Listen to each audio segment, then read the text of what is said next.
গোটা ভারতে যে একটা বিশৃঙ্খল রাজনীতি আছে, যে যে আজকে রাজনীতি যে পর্যায়ে চলে গেছে, যে অবসান আছে, ওই রাজনীতিকে চ্যালেঞ্জ যদি ভালোর জন্য কেউ করতেছে কোনো একটা মুখ্যমন্ত্রী, তো গোটা ভারতে আমরা একটাই চেহারা দেখতে পারবো, সেই চেহারা আছে মাননীয় মমতা ব্যানার্জি।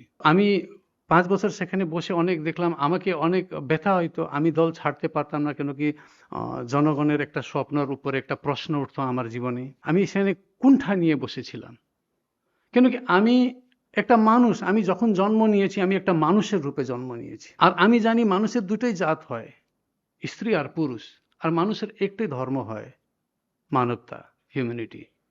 কিন্তু আমাকে এইখানে ধর্মের রাজনীতি করতে হচ্ছে, তার জন্য স্লোগান দিতে হচ্ছে, আমরা যে বিশৃঙ্খল রাজনীতিতে যাচ্ছি, হুম। এটা আমাকে ভিতরে ভিতরে পিঞ্চ করতো।